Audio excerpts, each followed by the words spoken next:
know that the Tsar was very eager to know the answers to his 3 questions, and he went to a he was not satisfied with the answers of the learned men. So, but he was very eager to know the answers of his 3 questions.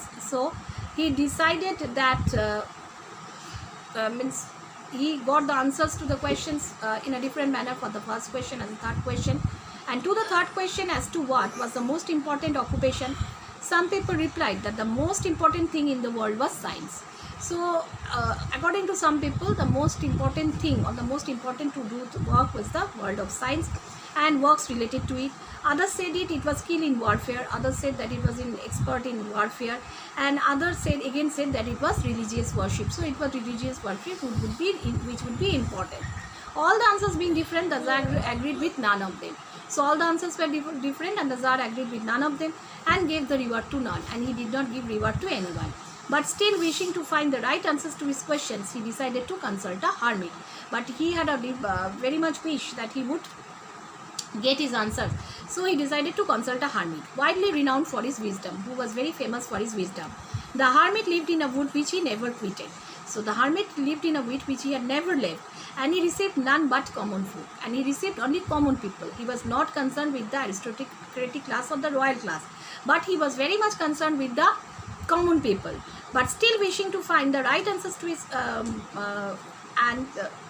common people. So the Tsar put on simple clothes, and before reaching the hermit's cell, dismounted from his horse. So the Tsar put on disguise. The Tsar knew that the hermit met only common folk, so he just put on simple clothes. He wore simple clothes, and then before reaching the hermit's cell, what he did, he just came down from his horse, and he just left his bodyguard behind, and he went on alone. When the Tsar approached, the hermit was digging the ground in front of his hut. So when the Tsar had approached the hermit, he was digging the ground in front of his hut. Seeing the Tsar, he greeted him and went on digging. So seeing the Tsar, he went on digging, and he greeted him also. The hermit was frail and weak, and each time he stuck the spade into his ground and turned a little earth, he breathed heavily. So the hermit was very frail, was very thin to look at, and he was very weak. And each time when he was striking the spade into the ground, he was turning the little earth, and he was breathing very heavily. Means he was very weak. And each time he was digging the earth, each time he was just striking his spade on the ground, moving a little earth, and he was taking deep breaths. Means he had respiratory trouble. The Tsar went up to him and said, "I have come to you, wise hermit, to ask you to answer 3 questions. How can I learn to do the right thing at the right time? Who are the people I most need, and to whom should I therefore pay more attention than to the rest? And what affairs are the most important and need my first attention?" So the Tsar went up to him, and he again told him that he had come to the wise hermit to get his answers of his 3 questions. That how could he learn to do the right thing at the right moment, and who were the most people he most needed, and to whom therefore he should pay more attention and then the rest, and what affairs, means what occupations were the most important for him, and he needed first attention. The hermit listened to the Tsar but answered nothing. The hermit was busy digging the earth. The hermit listened to the Tsar but he answered nothing. He just spat on his hand and he commenced digging. He just spat on his hand and he just started digging. "You are tired," said the Tsar. "Let me take the spade and work a while for you." He said that he was tired, so he would take the spade and he would work a bit for him. "Thanks," said the hermit, and giving the spade to the Tsar, he sat down on the ground.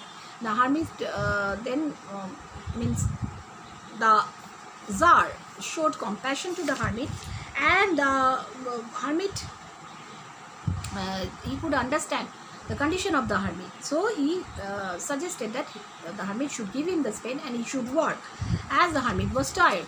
And the hermit expressed his thanks to him and gave him the spade to the Tsar, and he sat down on the ground.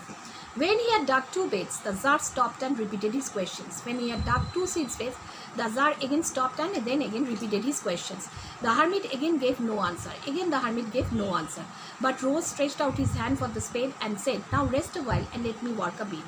Now the hermit did what? He just stretched out his hand and then the spade and said, "Now you just rest a while and let me work a bit." But the Tsar did not give him the spade and continued to dig. But the Tsar was not ready to give the spade because he knew that the hermit was very tired. Means after the Tsar had dug 2 seed beds, the hermit wanted the spade, but he also wanted that the Tsar should take rest, but the Tsar was not ready to give the spade to him, and he continued to dig. 1 hour passed and another. The sun began to sink behind the trees, and the Tsar at last stuck the spade into the ground and said, I come to you, wise man, for an answer to my questions. If you can give me none, tell me so, and I will return you. So the Tsar gave no sport and continued to dig. 1 hour passed and another. The sun began to sink behind the trees, and the Tsar at last stuck the spade into the ground and said, I come to you, wise man. He had come to him, wise man, for an answer to his questions, and if he had come, give me none, tell me so, and I will return him. That if he would not be able to give any answer, he would return him. Here comes someone running, said the hermit, let us see who it is. At that time they could see that someone was coming running, and the hermit pointed out, and the hermit suggested that they should see the man who was coming inside. The Tsar turned round and saw a bearded man come running out of the wood. So the Tsar turned round and he could see a bearded man coming run out of the wood. The man held his hands pressed against his stomach, and blood was flowing from under them. So the man was had placed his hands tightly on his stomach. It was placing his hands on his stomach, and the blood was flowing, means blood was oozing out continuously. He was bleeding profusely because he was badly wounded. When he reached the Tsar, he fell fainting on the ground, moaning feebly. So when he came to the Tsar, right in front of the Tsar, he just fainted. He became unconscious and fell on the ground, and he was just moaning. He was uttering in pain in a low tone. He was just groaning in pain, and he was very weak. Weak sound was coming. The Tsar and the hermit unfastened the man's clothing. The Tsar and the hermit took out the man's clothing, and there was a large wound in his stomach. They could see a large wound in his stomach. The Tsar washed it as best as he could. The Tsar washed the thing as best as he could and bandaged it with his handkerchief, and he had bandaged it with his handkerchief. And with the towel the hermit had, and the towel the hermit had. Means with the handkerchief of the Tsar and the towel of the hermit, they just started bandaging the wound. But the blood was not stopped flowing, but he was bleeding profusely. The blood did not stop, and the Tsar again and again removed the bandage. The Tsar again removed the bandage, soaked in warm blood, means it was totally soaked with warm blood. He just rinsed the cloth, again rebandaged the wound. So continuously this procedure went on. When at last the blood ceased flowing, the man revived and asked for something to drink.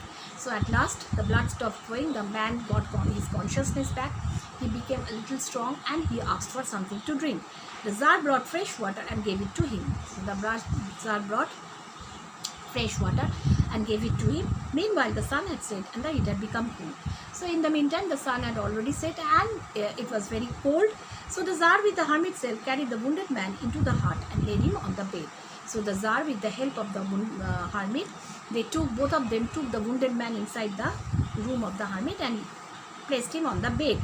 Lying on the bed, the man closed his eyes and was quiet. So lying on the bed, the man just closed his eyes and he was quiet.